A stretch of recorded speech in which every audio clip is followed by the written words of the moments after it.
चाय के साथ मैं आपके साथ शेयर करने जा रही हूँ अपने थोड़े से ग्रॉसरी और कुकिंग टिप्स, जो कि मेरा एक्सपीरियंस जो रहा है उसके हिसाब से। तो उम्मीद करती हूँ कि आपको भी ये यूज़फुल लगेंगे अपनी डेली लाइफ में और किचन में हेल्पफुल होंगे। तो जिन्होंने मेरे चैनल को सब्सक्राइब नहीं किया है तो प्लीज़ सब्सक्राइब कर दीजिए और मेरे वीडियोज़ को ज़्यादा से ज़्यादा लाइक और शेयर कीजिए। तो अगर आपकी सलाद की प्लेट में सलाद अगर बाकी बच गया है और काफ़ी सारा बच गया है और सब्जियां वेस्ट जाएंगी, तो अब इसको कैसे बचाया जाए। तो आपने क्या करना है, अगर आपके पास अचार कोई पड़ा हुआ है, जैसे मेरा इस बरनी में आम का अचार पड़ा हुआ है, तो इसमें मसाला थोड़ा एक्स्ट्रा हम क्या करेंगे, इसको मसाले को एक्स्ट्रा को लेके और फिर हमने ये जो है इस मसाले में डाल देना है। और एक आध पीस अगर दूसरे अचार का आ भी जाए तो कोई बात नहीं है, आप उसको ऐसे मसाला डाल के उसमें लपेट दो। तो आप इसको ऐसे मसाले में लपेट दो। अगर ज़रूरत है तो आप ऊपर से नमक मिर्च और डाल दो, वैसे इतनी ज़रूरत नहीं होती क्योंकि नमक तो तेज़ बहुत ज़रूरी होता भी नहीं है। तो आप इसको ऐसे एज इट इज़ ना, आप इसको ये छोटी बर्नी में भर लो, तो ऐसे आपकी सब्जियां भी वेस्ट नहीं होंगी।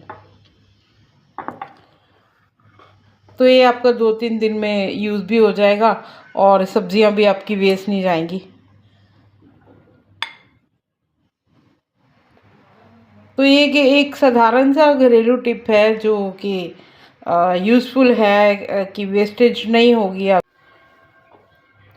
तो ये अचार मैंने डाल दिया था इसमें, तो अब इसको ये मैं 2-3 दिन में यूज़ कर लूँगी। ये अभी अचार हो गया मेरा, पराठे पूड़ी रोटी किसी के साथ भी खाओ तो ये खाने में भी बहुत टेस्टी होता है।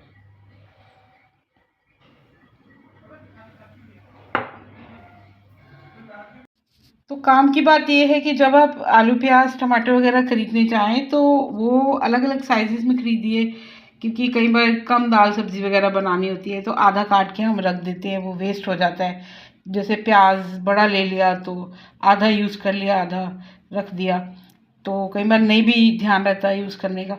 और प्याज तो चलो फिर भी यूज़ हो जाएगा, लेकिन आलू जो होता है उसको काट के हम आधा रख नहीं सकते हैं, वो एकदम से काला हो जाएगा। अगर उसको आप पानी में भी डाल के रखोगे तब भी उसकी फ्रेशनेस ख़राब हो जाएगी। तो ये टिप्स आपको सब्जी लेते वक्त ध्यान में रखनी चाहिए।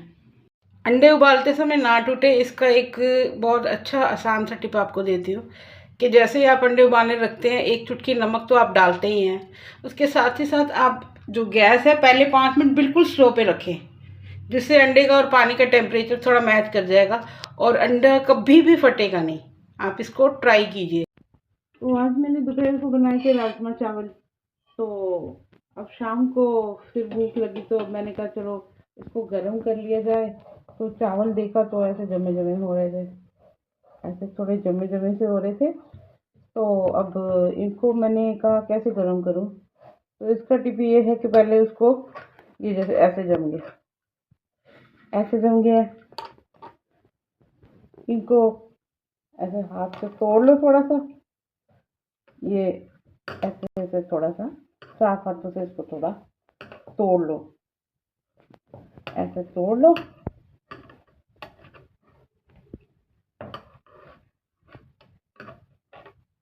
ऐसे ये फुटकियाँ फुटकियाँ बिल्कुल टूट जाएंगी ना। फिर ऐसे करो कि इसमें एक छींटा पानी का दे दो, बिल्कुल हल्का सा, और इसको बिल्कुल स्लो गैस पे ढक के गर्म करने के लिए रख दो।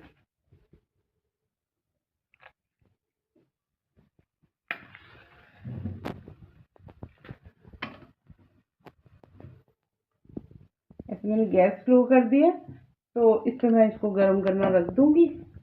अब इसको ढक दूंगी।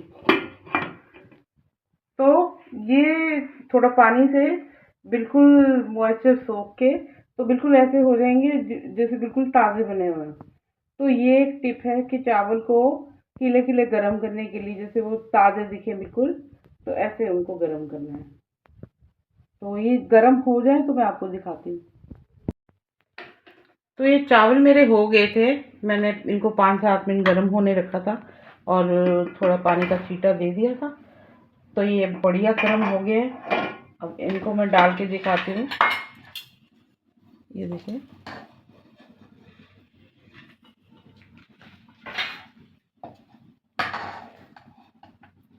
अभी बिल्कुल ऐसे हो गए हैं जैसे ताज़े बनाए होते हैं। तो इसी तरह आप चावल को गर्म किया कीजिए। दूध उबालने के लिए सबसे पहले पतीले में थोड़ा पानी डाल दें और फिर उसमें दूध डालें, और उससे ये होगा कि दूध पतीले के नीचे तली पे नहीं लगेगा कभी भी।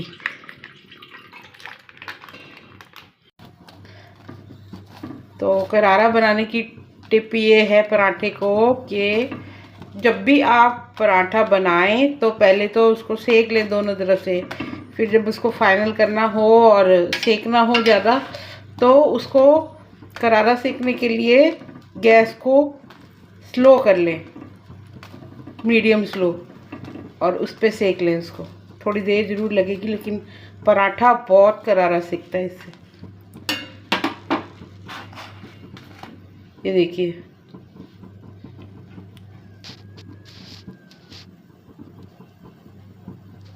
बन गया ना करारा पराठा।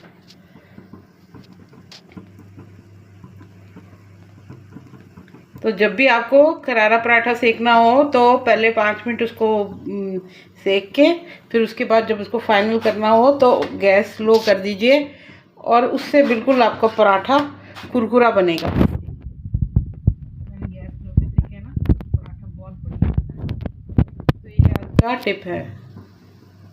तो सरसों का तेल अगर डाला हुआ सब्जी में ज़्यादा लगे आपको, तो आपको ऐसे करना है कि उसको तेल को जलाने के बाद बाहर निकालो कटोरी में, क्योंकि हो सकता है बाद में आपको सब्जी में फिर तेल कम लगे। तो आप उसको दोबारा से तो डाल सकते हैं। अगर आप बीच में आधा पका हुआ तेल निकाल लेते हैं या कच्चा निकाल लेते हैं तो फिर आपको दिक्कत होगी, क्योंकि सरसों के तेल में ही सब्ज़ी बननी है तो वो फिर से जलाना पड़ेगा। तो ये टिप है कि जब भी सब्ज़ी बनाओ और सरसों का तेल आपको ज़्यादा लगे तो उसको जलाने के बाद निकालो, ताकि दोबारा आप उस तेल को वापस डाल सको सब्ज़ी में कम लगे तो मुझे लग रहा है कि मैंने ज़्यादा ही तेल निकाल दिया तो थोड़ा कम लग रहा है सब्ज़ी में। तो अब मैं इसको डाल देती हूँ थोड़ा सा वापस, क्योंकि ये जला हुआ था तो मेरे को दिक्कत नहीं आई। तो ये टिप है। और एक प्याज को कभी भी कद्दूकस करना हो तो उसकी ये टिप है कि उसका ये जो बीच का हिस्सा है ये नहीं निकालना चाहिए, क्योंकि फिर जब हम कद्दूकस करते हैं ये आपस में जुड़ा रहता है। नहीं तो यहाँ से अब अगर हम निकाल देंगे तो सारा टूट जाएगा प्याज और ठीक से कद्दूकस नहीं होता। तो ये टिप है कि प्याज को ऐसे कद्दूकस करना चाहिए। तो अगर आप हलवे को दोबारा गर्म करते हो तो उसमें थोड़ा सा एक चीटा दूध पे डाल के गर्म कीजिए, देखिए उसका टेस्ट भी कितना एनहांस हो जाता है। तो ये 4 चीज़ें हैं जो ऑनलाइन लेने से आपको बचना चाहिए। एक तो एग्स है, फ्रूट्स हैं, ड्राई फ्रूट्स हैं, और चौथा है ब्रेड। तो जो एग्स होते हैं ज़्यादातर ऑनलाइन में वो ओवर प्राइस्ड भी होते हैं, और कई बारी वो इतने ताज़े भी नहीं होते, फ्रेश भी नहीं होते। तो हम कई बारी क्वांटिटी हमको कम लेनी होती है तो तब भी हम अपने नियरेस्ट शॉपकीपर से जाके ले सकते हैं। दूसरा है फ्रूट्स। फ्रूट्स में ये है कि उसकी फ्रेशनेस कई बार नहीं भी पता लगती है, कई बारी ओवर राइप होते हैं, कई बारी लेस राइप होते हैं, और दूसरा कई बार क्वांटिटी हमको कम ज़्यादा लेनी होती है। तो उसके लिए भी आपको जहाँ तक हो सके फ्रूट्स ऑनलाइन लेने को अवॉइड करें। तीसरा है जो ये ड्राई फ्रूट्स होते हैं, ड्राई फ्रूट्स कई बार सौगी दे देते हैं और कई बार उनकी एक्सपायरी डेट भी निकली होती है और कई बार कीड़े वीड़े कुछ इशू होता है। तो जहाँ तक हो सके तो ड्राई फ्रूट्स को अवॉइड करें ऑनलाइन लेने से। और चौथा है ब्रेड। ब्रेड तो उसकी कम से कम 5-6 दिन तो होती ही है एक्सपायरी डेट। तो ये आप कोशिश करें कि नियरेस्ट शॉपकीपर से ही जाके लें, क्योंकि वहाँ पर आप अपनी मर्जी से देख के ले सकते हैं। जिस ब्रेड पे लिखा हो 6-7 नहीं तो कम से कम 5-6 दिन की एक्सपायरी डेट तो हो, ताकि यूज़ हो सके। कई बार बीच में आप नहीं यूज़ भी करते हैं तो पड़ी रहती है ब्रेड। तो उसके लिए आपको चाहिए कि आप खुद ही नियरेस्ट शॉपकीपर से जाके ब्रेड लें।